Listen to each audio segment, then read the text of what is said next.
In this video, we'll do a preview of the newest dungeon coming out in patch 11.2, which is set to drop in the 3rd week of August this year. The new dungeon itself is going to be called Echo Dome Aldani. The entrance will be over at Hazavesh, and the theme or the instance itself will be set inside of an Echo Dome. There's a total of 3 bosses, so we'll go over the mobs leading up to each one, as well as strategies to keep in mind for the mobs and each of the 3 bosses. The first one we'll talk about is going to be Azikar, as well as the trash mobs leading up to it. So as we begin, we'll enter the Echo Dome, and about 6 packs of mobs will be standing in our way before ending up at the boss. Now each of the packs should be easy to deal with, but a couple of things to keep in mind are 2 of these mobs. One of them is going to be the Overgorged Mites, which will cast the spell Gorge, and these will drain our health and grant a stack of Overgorged, which upon death these mobs will apply a damage over time debuff to the entire party. So on mythic difficulty, we'll want to interrupt as many of these casts as possible, applying CCs, stuns, or kicks, since if multiple Overgorged Mites die at the same time with stacks of these Overgorged, it can wipe the party in seconds. The second mob to keep in mind of will be the Ravenous Destroyers, which will cast a beam ability called Volatile Ejection. When targeted, it's best to lead it away from other party members, since getting hit with that spell will apply a debuff, increasing our damage taken by 500% for the next instance of their ability Volatile Ejection. So if this overlaps with 2 of these guys, it can hurt and do quite a ton of damage. Upon reaching the boss on normal or heroic difficulty, the fight is pretty straightforward. During the encounter, the boss fills up an energy bar, and once it's filled, it'll start to slowly suck players in for about 18 seconds. If a player comes into contact with the boss, it'll consume them, resulting in death,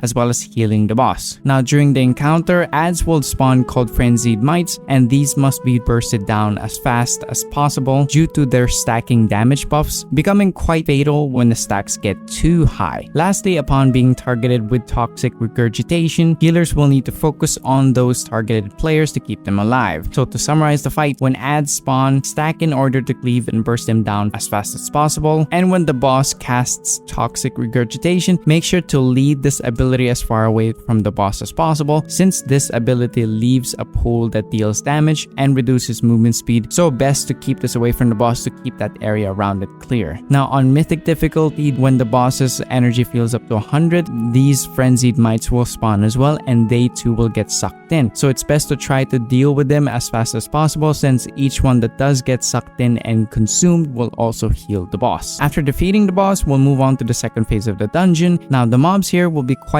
easy, but when fought in groups or done in a massive pool, especially in mythic, it will be quite difficult. So there's 2 mobs to be mindful of once again. The first one are the Voracious Gorgers, which will occasionally lob out these AoE meteors. If they stack and you happen to overlap with several of them, this could be fatal. Our last one are going to be the Overcharged Sentinels. Aside from their frontal attacks like the Arcane Slashes, what we really want to look out for is when their overshields are destroyed. Once these are popped, they will leave behind pools of unstable rifts, which can kill most players in under 3 to 4 seconds. Aside from the Sentinels, we'll clear out the rest of the trash mobs with ease. There's going to be 4 Sentinels in total, and one of them can be completely avoided during the first mob area, since it patrols around the flower bed at the center, or we can ignore the Sentinel on the right side, fighting off one of the aberrations. As for the boss area, we'll want to pull each mob pack one by one unless we are feeling confident and we're with a good group, but this is mainly to avoid accidentally pulling the Sentinel in the middle, since if we are fighting tons of mobs and the Sentinel is pulled alongside, the fights can get pretty messy pretty quick. Once we clear out the area, we'll be able to engage the next boss, which are going to be Tapat and Awasht. Now both of them are going to share a buff, and they will be bonded, meaning they will share the same health pool. During combat, Tabat, which is the rider, will be casting Binding Javelin, which targets a player and tethers them to that javelin. Aside from the movement speed debuff, we'll want to nuke these down, since their damage will ramp up every 5 seconds, and if the players happen to overlap both of them, these can be deadly, especially on mythic difficulty. Once the energy fills up, Awash will vanish, which is the Warp Strike Salamander, and begin to spam Warp Strike. This will apply an arcane damage over time debuff that inflicts damage every second for about 5 seconds in total. Now this effect will stack. On mythic difficulty, Warp Strike will target a total of 3 players and instead of just one. So during this phase where their energy bar fills up, they will both have a 99% damage reduction buff that can only be removed when we lead the warp strike or the lines onto the bosses. So on mythic difficulty, we'll essentially have to lead 6 warp strikes or bring 6 lines in total to remove the damage reduction buff, and upon removal, both of the bosses will be stunned for 15 seconds. After defeating both of them, we'll move on to the last part of the dungeon. Now during our fight to clear the mobs leading up to the boss, there are going to be these arcane siphons which we can click when outside of combat. Keep in mind that it'll take about 20 to 30 seconds in order to fully channel these staffs. If the entire party channels on the staff collectively, it'll take less than that, but upon completion, a random party member will be granted a 10% haste buff and movement speed buff for about 20 seconds. Since these are not required for the last boss and it takes quite a bit of time to get the buff itself, it's up to you and the group personally if you want to do these, especially on mythic since we're on a timer. But if Blizzard patches this and makes it better by taking up less time to channel or giving a better buff, then this might change in the future. Another noteworthy thing to keep in mind is that there are going to be the mobs called Voicelander Pack Speaker. They will spam Arcane Vaults on a random target. They will also do quite a lot of damage due to Erratic Ritual, which is an AoE spell that summons an additional ad that they heal from every second until it dies, and once the spell is done, the Pack Speaker mob will then have an overshield, so best to burst these down quickly. Once we're at the last boss, we'll only need to keep track of one key mechanic in order to defeat it, especially on mythic difficulty. The last boss is going to be Soulcribe, and throughout the fight it summons a clone or an image of every player, and that player's clone or image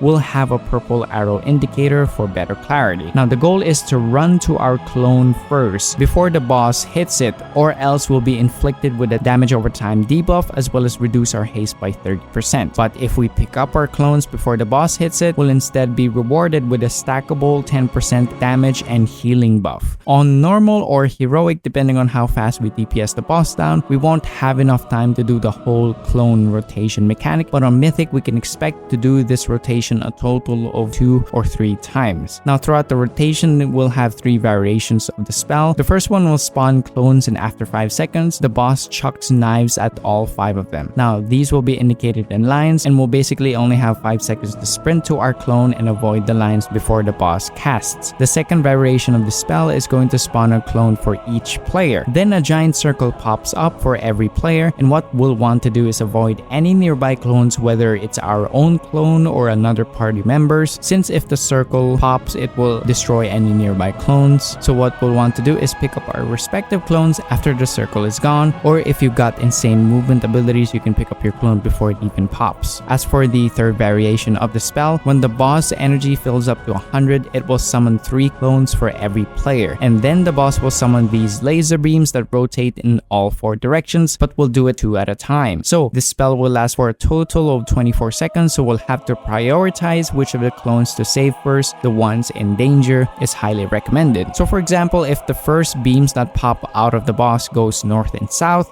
we'll want to rush towards any of our clones that are in harm's way of that direction before we go towards the other remaining ones. Once we pick up all 3 of our clones, we can focus on just DPSing and avoiding the beams for the remainder of the duration of the spell. Once done, we'll just have to repeat the rotation from the lines and then the circle mechanics, and if we're lucky enough, we'll be able to defeat the boss before they fill up that energy bar again. But that's about it for this dungeon overview. Leave a like and subscribe if this was helpful, and thank you so much for watching the video. We'll see you in the next one.